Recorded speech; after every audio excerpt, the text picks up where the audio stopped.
오늘의 말씀은 창세기 39장 1절에서 3절 그리고 21절에서 23절입니다. 39장 1절 읽습니다. 요셉이 이끌려 이집트에 내려가매 파라오의 신하 친위대장 이집트 사람 보디발이 그를 그리로 데려간 이스마엘 사람의 손에서 요셉을 산이라. 여호와께서 요셉과 함께 하심으로 그가 형통한 자가 되어 그의 주인 이집트 사람의 집에 있으니 그의 주인이 여호와께서 그와 함께 하심을 보며 또 여호와께서 그의 범사에 형통하게 하심을 보았더라. 21절입니다. 여호와께서 요셉과 함께 하시고 그에게 인자를 더하사 간수장에게 은혜를 받게 하시매 간수장이 옥중 죄수를 다 요셉의 손에 맡김으로 그 재반 사물을 요셉이 처리하고 간수장은 그의 손에 맡긴 것을 무엇이든지 살펴보지 아니하였으니 이는 여호와께서 요셉과 함께 하심이라. 여호와께서 그를 범사에 형통하게 하셨더라. 아멘. 어느 날 야곱이 아들 요셉을 불렀어요. 예, 요셉아, 아버지, 제가 여기에 있습니다. 너 심부름 좀 다녀와야겠다. 네 형들이 양을 치고 있는 곳으로 찾아가서 잘 지내고 있는지 좀 보고 오너라. 예, 아버지. 아버지 말씀대로 하겠습니다. 요셉은 형들이 양을 치고 있는 곳을 향해서 길을 떠났습니다.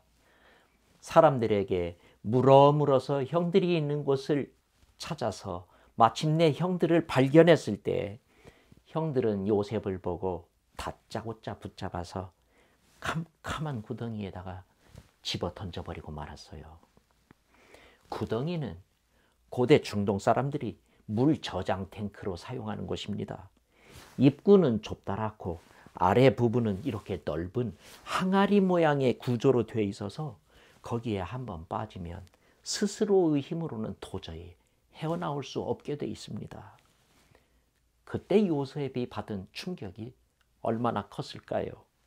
형들이 자기에게 그렇게 하리라고 요셉이 상상이나 했겠습니까? 요셉은 형들이 왜 이러는지도 모르고 형들이 자신을 앞으로 어떻게 할지도 전혀 모르는 상태입니다. 그때 요셉은 소리쳤겠지요. 형님들, 나를 여기서 좀 꺼내주세요. 형들은 아무 대답도 하지 않았습니다. 요셉은 공포에 사로잡혀서 하나님께 기도합니다. 하나님, 나를 여기서 좀 꺼내주십시오. 여러분, 그때 하나님이 요셉을 그 구덩이에서 꺼내주셨더라면 얼마나 좋겠습니까? 그러나 하나님도 그렇게 하지 않으셨습니다. 얼마나 시간이 흘렀는지 모르겠어요. 형들이 요셉을 마침내 구덩이에서 꺼내주는 겁니다. 그때 요셉은 생각했겠지요. 이제 살았구나. 그런데 그게 아니었어요. 요셉이 구덩이 밖으로 나오자마자 낯선 사람들이 요셉을 끌고 어디론가 가는 거였어요. 끌려가지 않으려고 발버둥을 치면서 요셉은 형들을 향해서 소리쳤겠지요. 형님들, 나 좀 도와주세요. 이 사람들이 나를 끌고 가지 못하게 좀 막아주세요. 그러나 형들은 요셉을 외면한 채로 고개를 돌려서 먼 산만 바라보는 거였습니다.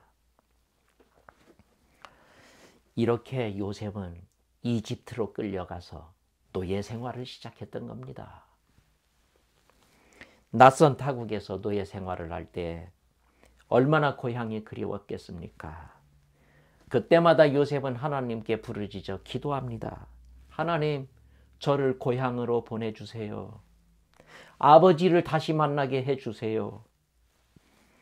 여러분, 그때 하나님이 천국의 헬리콥터를 보내서 요셉을 고향으로 실어 날라주신다면 얼마나 좋았겠습니까? 그러나 하나님은 그렇게 하지 않으셨습니다. 다행히 요셉은 주인의 신임을 받아서 노예치고는 그래도 출세한 노예가 되었습니다. 하지만 그것도 오래가지 못했어요. 성폭행범의 누명을 뒤집어쓰고 감옥에 갇히지 않았습니까? 이게 웬 말입니까? 부잣집 아들이 타국에서 노예가 된 것도 모자라서 이제는 감옥에 갇히다니 이게 웬 말입니까? 언제 석방될지도 모르는 채로 감옥 속에 갇혀 있을 때 요셉이 얼마나 답답했을까요? 요셉이 그때 하나님께 얼마나 기도했겠습니까? 하나님, 나의 억울함을 좀 풀어주세요. 나를 여기서 나가게 해주세요. 여러분, 그때 하나님이 요셉의 결백을 밝혀주셨다면 얼마나 좋았을까요? 그러나 하나님은 그렇게 하지 않으셨어요.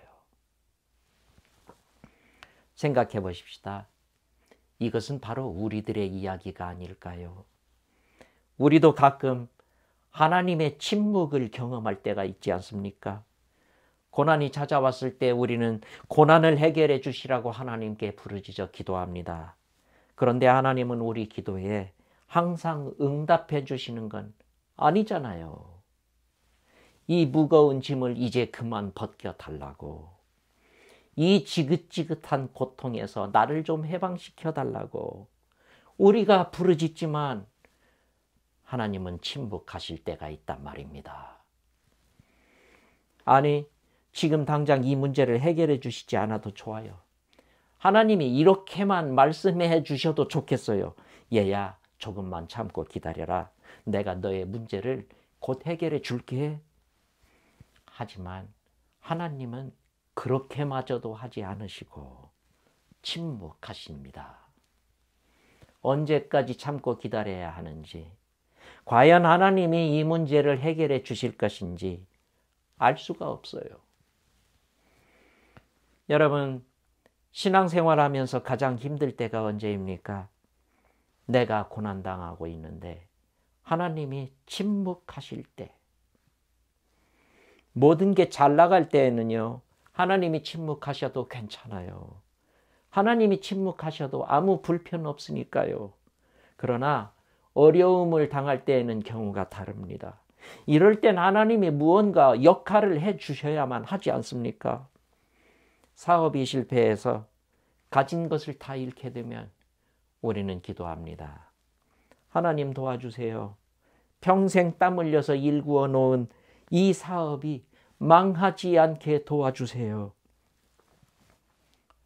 사람들이 나를 오해하고 비난할 때, 그리고 사람들이 나를 버리고 떠나갈 때 우리는 이렇게 기도합니다. 하나님, 이 억울함 좀 풀어주세요. 그럴 때 하나님이 도와주셔야 하지 않습니까?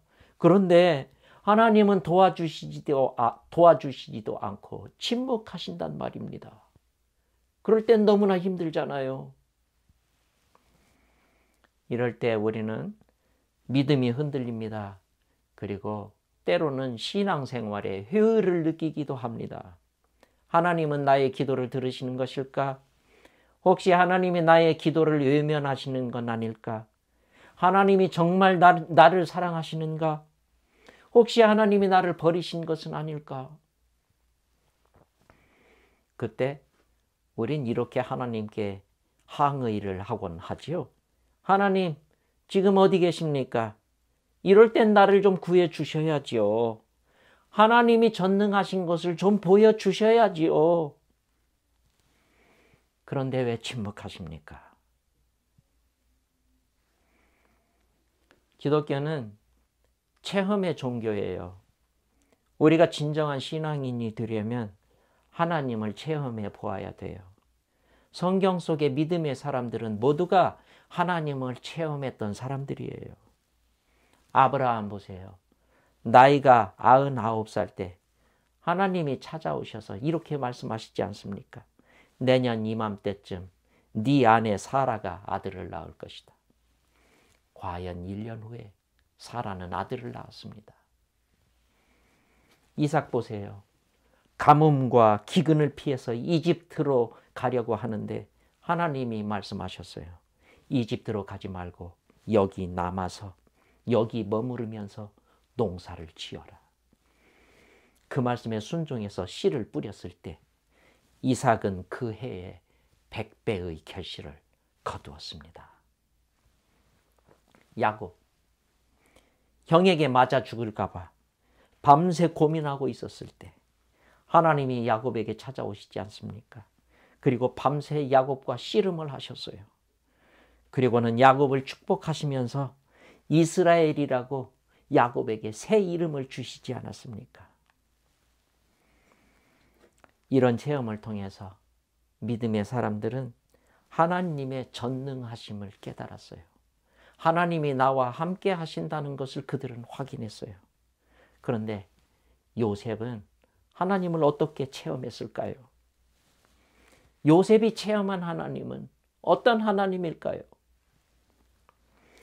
요셉은 아브라함과 이삭과 야곱하고는 하나님을 체험한 방법이 너무나 달랐어요. 아브라함과 이삭과 야곱에게는 하나님이 직접 나타나셔서 말씀도 하시고 기적도 일으키셨어요. 그런데 요셉의 경우는 그렇지 않았어요. 성경에는 하나님이 요셉에게 나타나셔서 말씀하셨다는 내용이 한 번이라도 성경에 기록되어 있습니까? 저는 아직 읽어본 적이 없어요.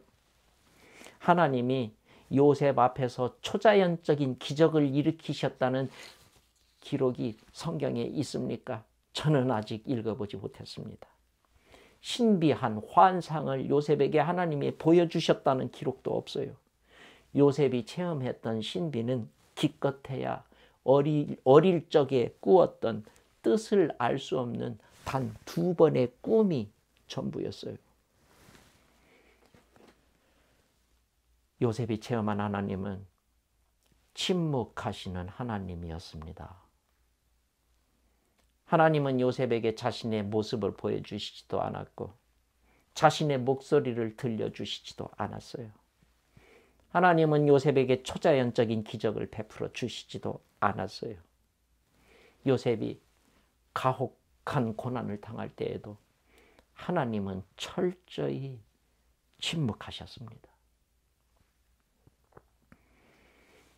우리는 하나님이 침묵하실 때 하나님의 침묵을 오해할 때가 많습니다.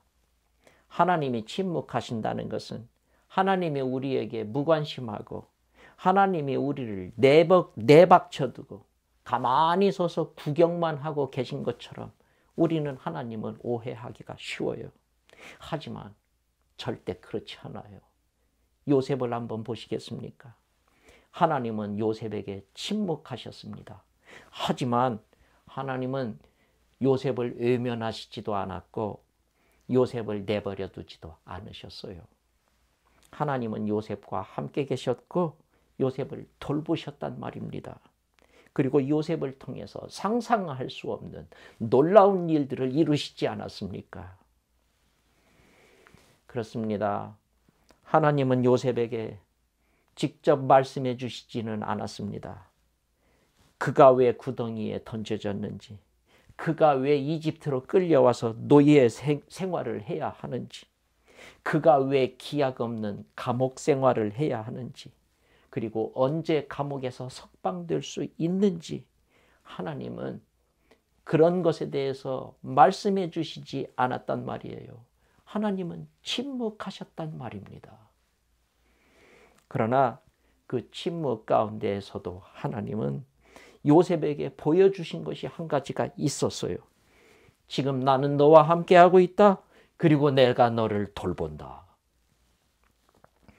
아무 기적도 행하지 않으셨지만 하나님은 철저히 침묵하셨지만 그 순간에도 하나님은 요셉과 함께 계셨고 요셉을 돌보아 주셨던 거예요. 여러분, 여기서 우리가 함께 생각해 볼 내용이 있습니다. 창세기 37장에서 50장까지 요셉의 일생을 기록하고 있는 성경 말씀을 읽어보면 하나님이 요셉과 함께 하셨다는 말이 전부 4번이 나옵니다. 그런데 그 앞에 2번은 창세기 39장 2절 3절에 나와 있어요. 그때는 요셉이 바로의 시위대장의 집에서 노예 생활을 할 때였어요. 그리고 뒤에 2번은 창세기 39장 21절에서 23절까지에 나오고 있어요. 그때는 요셉이 감옥에 갇혀 있을 때였어요. 그러니까 요셉의 인생에서 가장 힘들고 고통스러울 때에 성경은 하나님이 요셉과 함께 하셨다고 기록하고 있는 거예요. 여러분 이상하지 않습니까? 요셉이 잘 나갈 때 하나님이 요셉과 함께 하셨다고 성경은 기록하지 않았어요. 반대로 요셉의 인생에서 가장 고통스럽고 힘들 때 하나님이 요셉과 함께 계셨다고 성경은 기록하고 있단 말이에요. 여러분 이상하지 않습니까? 이게 우리에게 무엇을 말해준다고 여러분은 생각하십니까? 우리가 가장 힘든 바로 그때 하나님이 우리와 함께 하신다는 거예요. 인생이 가장 힘들고 괴로울 때 재산도 잃어버리고 명예도 잃어버리고 건강도 잃어버리고 내가 가진 것을 모두 다 잃어버렸을 때 곁에 있던 사람들도 모두 떠나고 하나님마저도 아득히 멀리 계신 것처럼 느껴지는 바로 그때 하나님의 도우심을 기다리다가 지쳐서 이제는 모두 포기해버리고 싶어지는 바로 그때에, 바로 그 어려울 때에 하나님이 내 곁에 함께 계시고 나를 위해서 일하고 계신다는 거예요. 히브리서 11장은 이렇게 기록합니다. 믿음은 바라는 것들의 실상이요 보이지 않는 것들의 증거다. 여러분, 바로 이것이 요셉의 믿음이었어요. 요셉은 하나님을 눈으로 본 적도 없고 귀로 들은 적도 없어요. 요셉은 하나님을 손에 만져본 적도 없어요. 그렇지만 요셉은 하나님이 자신을 외면하지도 않으시고 버리지도 않으신다는 것을 요셉은 믿고 있었어요. 그래, 하나님은 이 침묵 속에서도 살아계셔서 나와 함께 계시고 나를 돌보고 계시지. 나에게 일어나는 이 모든 일들을 통해서 하나님은 당신의 선하신 계획을 이루실 거야. 요셉은 보이지 않는 하나님을 보았고 들리지 않는 하나님의 음성을 들을 수 있었던 거예요. 어떻게 그게 가능했을까요?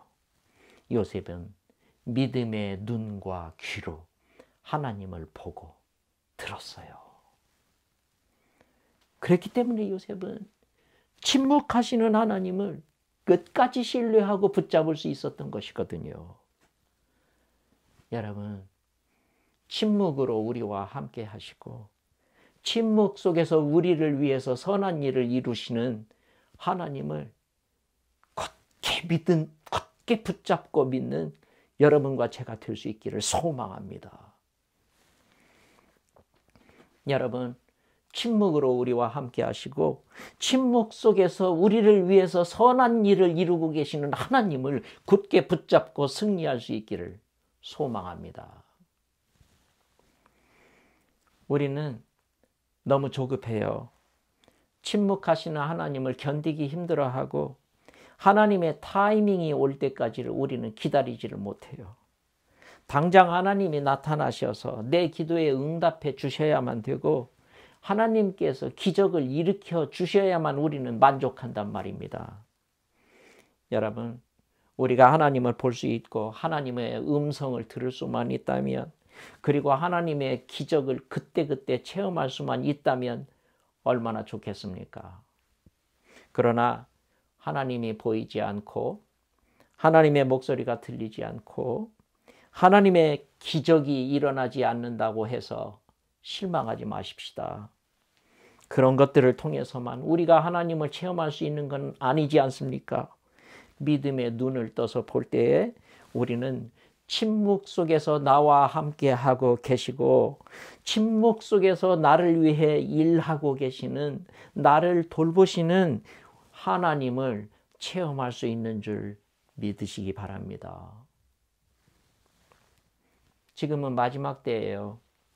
마지막 때가 되면 사람들의 믿음이 식고 많은 사람들이 하나님을 떠납니다. 왜 그러는 걸까요? 침묵 가운데 실존하시는 하나님을 믿지 못하기 때문에. 사람들은 보이지 않는 하나님보다 보이는 하나님을 더 추구하거든요. 침묵 속에서 일하시는 하나님보다도 떠들썩하게 기적을 일으키시는 하나님을 더 추구한단 말입니다. 그러다가 자기가 원하는 대로 일이 되지 않고 자기가 기도한 대로 이루어지지 않으면 실망하고 하나님을 떠납니다. 마지막 때에는 우리의 믿음을 흔드는 많은 일들이 일어납니다. 우리가 이해할 수 없는 고통스러운 일들이 일어나서 우리를 시험에 빠뜨린단 말이에요. 그때 우리가 붙들어야 할 하나님은 어떤 하나님이신 줄 아십니까? 침묵 속에서 실존하고 계시는 하나님이에요. 여러분, 고난의 구덩이에 빠져 계십니까? 가정이나 사업에 어려움이 있으십니까? 몸에 질병이 찾아왔습니까? 두려움에 마음이 떨리고 가슴이 답답하고 잠을 이루지 못하고 눈물만 흘리고 계십니까? 기도에도 하나님께서 응답해 주시지 않아서 마음이 답답하고 하나님이 원망스럽습니까? 절망하지 마세요. 포기하지 마세요. 침묵 속에서 일하고 계시는 하나님을 붙잡으세요. 눈에 보이지 않고 귀에 들리지도 않지만 하나님은 지금도 우리와 함께 계셔서 우리를 돌보시고 우리를 인도하고 계시는 줄 믿으시기 바랍니다. 침묵 속에 실존하시는 하나님을 믿을 때 우리는 흔들리지 않아요. 고난이 겹겹이 나를 둘러싸고 꿈이 산산조각이 나고 내가 가지고 있던 모든 것을 잃어버려도 우리는 절망하지 않아요. 병이 낫지 않아도 하나님께 감사할 수 있고 기도가 당장 응답되지 않아도 우리는 조급해하지 않아요. 누군가로부터 억울한 일을 당해도 괜찮아요. 이 모든 것을 통해서 하나님의 선하신 뜻이 이루어지리라는 것을 우리는 믿고 있잖아요. 한 여집사님이 계셨어요. 남편도 없이 혼자 청소를 해서 어린 남매를 키우셨어요. 자녀들이 고등학교를 졸업했을 때 대학 입학을 포기하고 엄마를 따라다니면서 청소를 해서 생활하고 있었어요. 이 여집사님이 새벽기도에 빠지지 않고 나오셨어요. 새벽마다 이분이 무엇라고 기도하신 줄 여러분 아십니까? 하나님, 우리를 가난에서 벗어나게 도와주세요.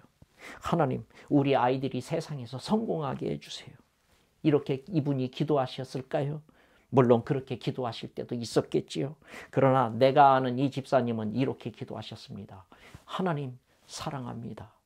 하나님, 사랑합니다. 이분은 이렇게 기도하다가 자리에서 일어나서 돌아가곤 하셨어요. 사람들은 그때 이렇게 생각할 수도 있었겠지요. 내 코가 석자인데 지금 이 상황에서 하나님께 하나님 사랑합니다라는 말이 나오느냐고. 어쨌든 그분의 기도는 이것이었어요. 하나님 사랑합니다. 이 여집사님 아들이 효자였어요.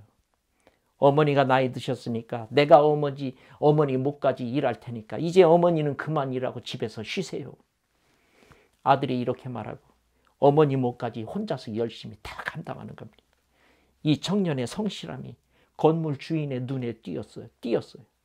어느 날 건물 주인이 이 청년을 부르더니 이렇게 말하더라는 거예요. 네가 이 건물 전체를 책임지고 한번 관리해 보아라. 성실하게 이 청년이 일을 했습니다.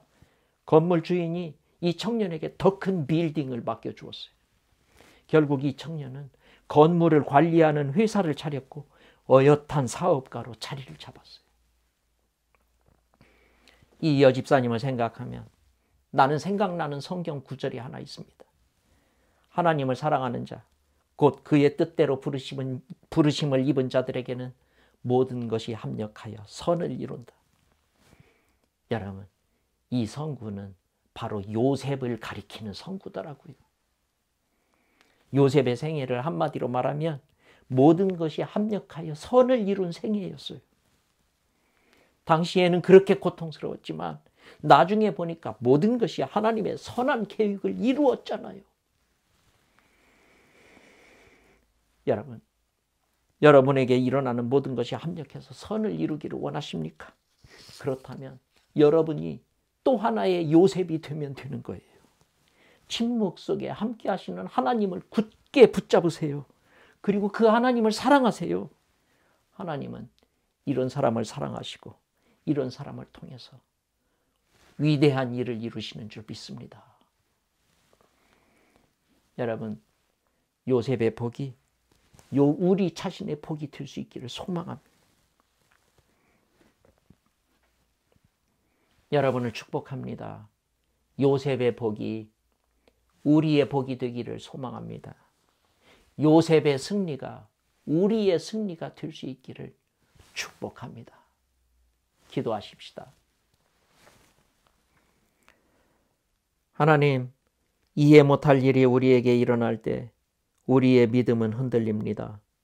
선한 목자이신 예수님을 붙잡고 이겨낼 수 있도록 주님, 우리를 도와주십시오. 하나님, 하나님이 침묵하실 때 우리는 하나님을 원망하거나 투정을 부릴 때도 있습니다. 하나님의 약속의 말씀을 붙잡고 승리하도록 우리를 도와주십시오. 하나님을 사랑하는 자에게는 모든 일이 합력해서 선을 이룬다는 것을 확신하고 살아가겠습니다. 주님, 연약한 우리를 붙잡아 주십시오. 예수님의 이름으로 기도합니다. 아멘.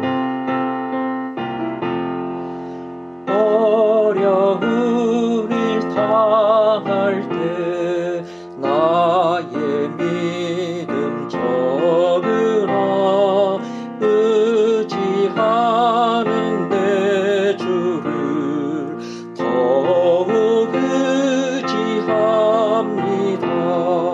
세월 지나갈수록 의지할 것뿐일세. 무슨 일을 당해도 예수 의지합니다. 성령께서 내 마음 밝히 비춰 주시니 인도하심 따라서 주만 의지합니다. 세월 지나갈수록 의지할 것뿐일세. 무슨 일을 당해도 예수 의지합니다. 밝을 때의 노래와 어두울 때의 기도로 위태할 때 도움을 주께 간구합니다. 세월 지나갈수록 의지할 것뿐일세. 무슨 일을 당해도 예수 의지합니다. 생명이 있을 동안에 예수 의지합니다. 천국 올라가도록 의지할 것뿐일세. 세월 지나갈수록 의지할 것뿐일세. 무슨 일을 당해도 예수 의지합니다.